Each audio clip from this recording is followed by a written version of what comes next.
जय हिंद। आप देख रहे हैं डिफेंस ब्रीफ। आज के डिफेंस अपडेट कुछ इस प्रकार हैं।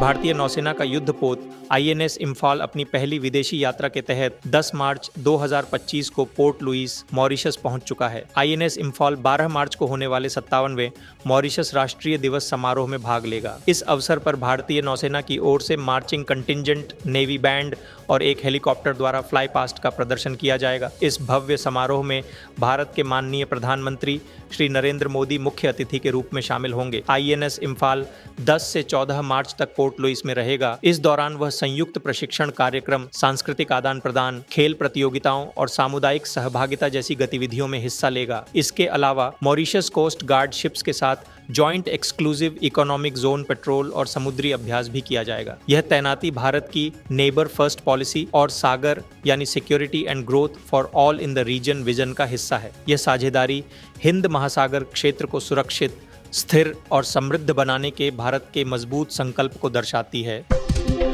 कल नई दिल्ली में think tank centre for joint warfare studies द्वारा आयोजित एक सेमिनार को संबोधित करते हुए chief of defence staff general Anil Chauhan ने आधुनिक युद्ध प्रणाली में अनमैन्ड एरियल सिस्टम्स की क्रांतिकारी भूमिका पर प्रकाश डाला। जनरल चौहान ने कहा कि गति, रोबोटिक्स प्रगति और एआई आधारित इंटेलिजेंस जैसी तकनीकों के कारण ड्रोन युद्ध प्रणाली में बड़ा बदलाव ला रहे हैं। उन्होंने हाल के वैश्विक संघर्षों का हवाला देते हुए बताया कि कम लागत में अधिक प्रभाव डालने की क्षमता के कारण ड्रोन आधुनिक युद्ध में महत्वपूर्ण भूमिका निभा रहे हैं। सीडीएस ने भारतीय सशस्त्र बलों के लिए यूएएस, ड्रोन और अनक्रूड सिस्टम्स की एक समान परिभाषा और वर्गीकरण स्थापित करने की आवश्यकता पर जोर दिया। उन्होंने ड्रोन टेक्नोलॉजी के 4 पीढ़ियों के विकास की चर्चा करते हुए एक समग्र काउंटर यूएएस सिस्टम विकसित करने की अनिवार्यता पर बल दिया।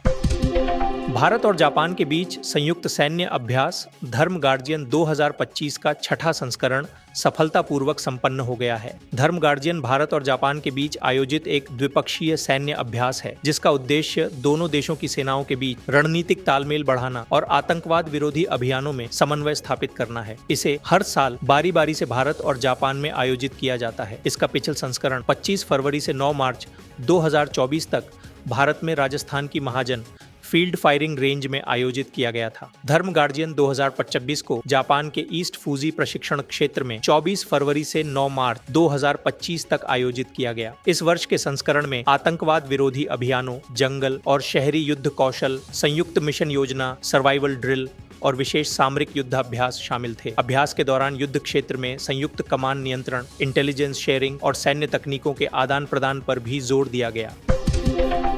कल सिप्री यानी Stockholm international peace research institute ने 2020 से 2024 तक के लिए अपनी नवीनतम अंतर्राष्ट्रीय हथियार व्यापार रिपोर्ट जारी की। इस रिपोर्ट के अनुसार वैश्विक स्तर पर प्रमुख हथियारों के हस्तांतरण में 2015 से 2019 की तुलना में 0.6% की मामूली गिरावट दर्ज की गई है। हालांकि कुछ देशों के हथियार निर्यात और आयात में उल्लेखनीय वृद्धि और गिरावट देखी गई है, जिससे वैश्विक रक्षा व्यापार का संतुलन बदल रहा है। रिपोर्ट के अनुसार संयुक्त राज्य अमेरिका, फ्रांस, रूस, चीन और जर्मनी 2020 से 2024 के दौरान शीर्ष 5 हथियार निर्यातक देश हैं। वहीं यूक्रेन, भारत, कतर, सऊदी अरब और पाकिस्तान विश्व के शीर्ष 5 हथियार आयातक देश हैं। वहीं चीन का आयात 64% तक कम हो गया है। सिप्री की इस रिपोर्ट से यह स्पष्ट होता है कि वैश्विक रक्षा व्यापार का परिदृश्य बदल रहा है। अमेरिका और फ्रांस अपने हथियार निर्यात को लगातार बढ़ा रहे हैं, जबकि रूस की स्थिति कमजोर हो रही है। भारत, सऊदी अरब और कतर जैसे देश अपनी रक्षा जरूरतों के लिए आयात पर निर्भर बने हुए हैं। अमेरिकी नेशनल इंटेलिजेंस की डायरेक्टर तुलसी गबार्ड